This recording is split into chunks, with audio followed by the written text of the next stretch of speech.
Many congressional Republicans who have avoided funding the border wall President Trump proposed. One man trying to fix the impasse is Senator Ted Cruz of Texas. He just introduced the Ensuring Lawful Collection of Hidden Assets to Provide Order Act, El Chapo for short, named in honor of the infamous Mexican drug lord. The bill would use any assets seized from drug lords to finance the construction of the border wall. Senator Cruz joins us now. Senator, good to see you. Tucker, good to see you. Congratulations on the new show, by the way. Well, thank you. The obvious question is, why are you, one of the president's bitterest political enemies during the primaries, taking the lead in helping to fulfill one of his basic campaign promises? Why has it fallen to you? Where's everybody else? Well, listen, that was then, this is... I know, but we had a vigorous primary, but right now, we've got an historic opportunity. We have a Republican president. We have Republican heads of every agency. Right. We have Republican majorities in both Congress. I am spending every waking moment, night and day, working to help lead the fight to let's deliver on our promises. Let's do what we said. But why is no one else doing that? Well, I hope we see more Republicans stepping forward to do it. When it comes to the border wall, this is a common sense issue. I represent Texas. We got 1,200 miles of border with Mexico, and we have got to secure the border. We have promised the American people, if you elect us, we will do that. And I think we need to honor that promise. I just, again, for the third time, because I'm marveling at this, you would think that more in your position in the Senate would have the same attitude, but they don't. They're against the border walls. You know, many of your colleagues, Republicans, are against it. Why do you think they're against it? Well, you know, as you know, the Democrats right now are threatening to shut down the government to try to stop the border funding. And I think that just shows how radical they are. And I hope and believe this new administration will follow the promise and build the border wall. What I tried to do with this legislation I introduced yesterday was provide a funding stream. And El Chapo, as you know, notorious drug lord, leader of the Sinaloa drug cartel, is in U.S. custody. He's being prosecuted, and the federal government has initiated civil forfeiture actions.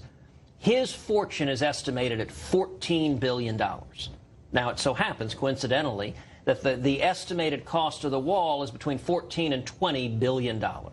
So the legislation I filed yesterday was very simple. It said any proceeds that are forfeited from El Chapo and from other drug lords shall be spent building the wall and securing the border. And I got to say, Tucker, that there's a justice to that, in that these drug cartels are the ones crossing the border with impunity, smuggling drugs, smuggling narcotics, engaged in human trafficking. They're the ones violating our laws, and it's only fitting that their ill-gotten gains fund securing the border.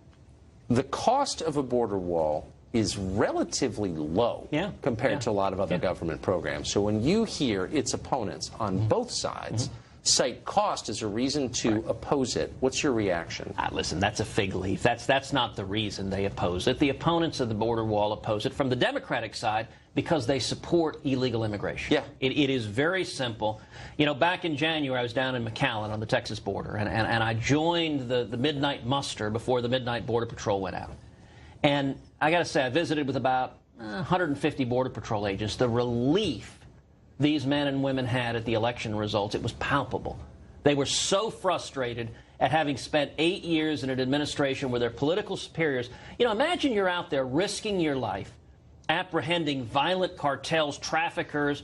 You bring them in and your political superiors process them through, release them, and the next day you're out catching the same guys all over again.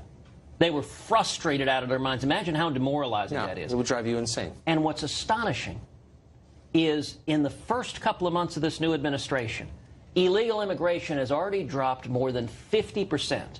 Now, Tucker, if back in the fall, and if in August or September, October, we were to say elect a Republican who will enforce the law, and illegal immigration will drop 50% before we build a mile of wall, before we hire another Border Patrol agent, the mainstream media would have ridiculed that claim, would have said, that is loony. Yeah. And I asked the agents, I said, all right, what's changed?